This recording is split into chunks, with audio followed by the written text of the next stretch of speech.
This is probably you right now. I'm about to teach you how to edit super fast in Fortnite. That's right, guys. With the methods I'm about to give you guys in this video, your edit speed is guaranteed to skyrocket if you follow these steps correctly. I stick around to the end because these methods are crucial to boost your edits in Fortnite. And when you're done with this video, I recommend watching my last video I made on 6 ways you can use these edits.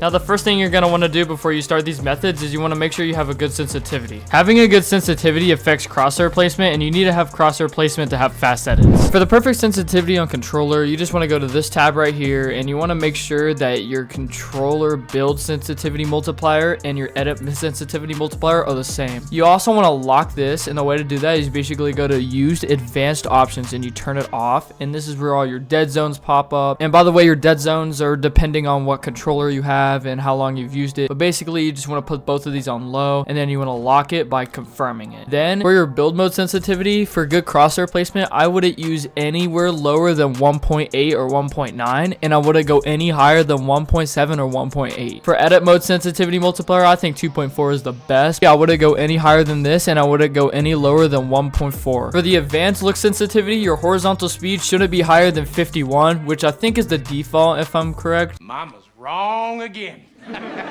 Your vertical speed shouldn't be higher than 50 or 60, and both of these shouldn't be lower than 30 because you won't get the correct crosshair placement that you're looking for. You don't have to have horizontal boost if you don't want to, but this will help you when you're trying to flick your shotgun in fights. It doesn't really help you with editing. You want to have instant boost when building on, because if you don't have this on, then you're missing out. It's going to help you a lot with building, and it's going to make sure everything's way more responsive. Sometimes in fights you'll have your pickaxe or your shotgun out, so it's good to have these ADS look horizontal and vertical speeds at 10. I feel like 10 is the perfect spot for you. I wouldn't use anything other than this. I think this is the perfect one, and you don't really need boost for these. If you want to have the ultimate editing speed and make sure everything responds immediately, use linear. If you use exponential, it's going to help out with aim, but it's going to significantly drop your build skill, and it's going to make everything so slow and sloppy. That's why it's good to have linear, because you could still aim pretty well and your builds are cracked. So make sure you have linear on. And for your dead zone, I wouldn't use anything higher than 15 or 12 and nothing lower than 5, what I got here. You also want to make sure you have really good optimized binds. For my preset, I'm just using a custom layout. You can do whatever you want, but this is what I have, and this is all the binds that I use. It really comes down to personal preference, but I wouldn't edit anywhere on the left side because it'll affect your editing speed. Something extra, if you're trying to get more FPS on Fortnite and have less input delay, then I recommend lowering your HUD scale, because Fortnite puts it automatically at 100, and some people go to 200, but that basically just takes up space. And if you have pretty good eyes and you can edit really well, I wouldn't go anywhere lower than 30. Over here to graphic settings, you want to have really good graphic settings because FPS and input lag are very important, and you want to make sure your response time is 100% as possible. For your window mode, you want to go full screen, because if you go any other mode, then it's basically just going to add extra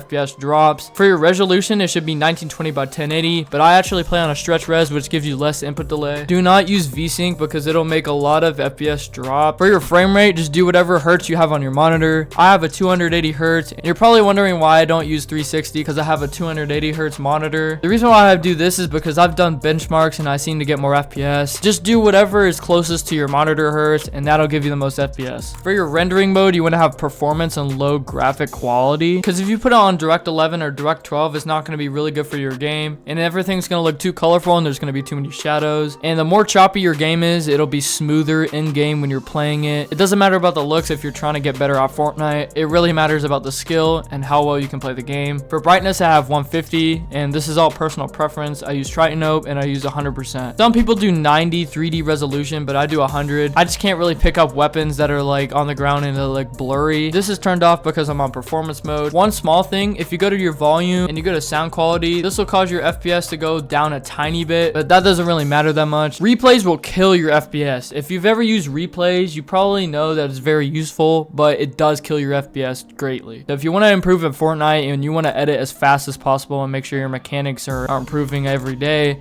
then I'd turn off all replay stats. And I guarantee you, if you copy all those settings, your editing speed and your crosshair placement will be crazy. Now, the thing about Fortnite is you can have all these settings and you still might not be good. So the best way to improve is just a free build for like 10 minutes before you get on, and then play some 1v1s. 1v1 for about 15 to 20 minutes to practice aim, piece control, and crosshair placement and game sense. Your mechanics will feel like 70% right now. Then you want to go to any zone wars or box fight map, whatever you're feeling like for the day. And then once you've done all these steps, go into battle royale. And let's say say you're playing really bad even after all that, just keep practicing in 1v1s and I guarantee you'll get better. Another thing that make your editing speed a lot faster is to optimize your controller. Optimizing your controller is very important because it makes everything in your controller have less and less input delay, because it already comes with like a lot of input delay in the controller, even though it technically says 0 input delay on like the tags of the controller. It's good to optimize your controller because it'll make sure you have the best game sense and the best FPS possible in Fortnite, and it'll also eliminate all input delay. So you want to go to this download called timer resolution. Just search up timer resolution up here, and then you can click on this download. Once you go to the download, you just click download, and I already have it downloaded, so I'm not going to show you the whole thing, but basically you just download it and you go to your desktop and then go to downloads, and it should be there. Once you have timer resolution popped up, you're going to want to push the maximize button, and this way it can make you have from 1 millisecond response time to 0.500 millisecond response time. That is a huge difference. That's literally half the millisecond response time. So by the time you click the button, it'll respond immediately, and it works on all controllers, and it's been tested by many creators and it works.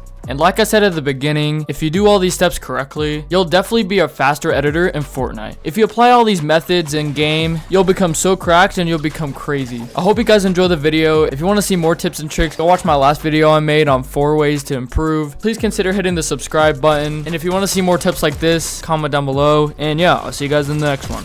Peace.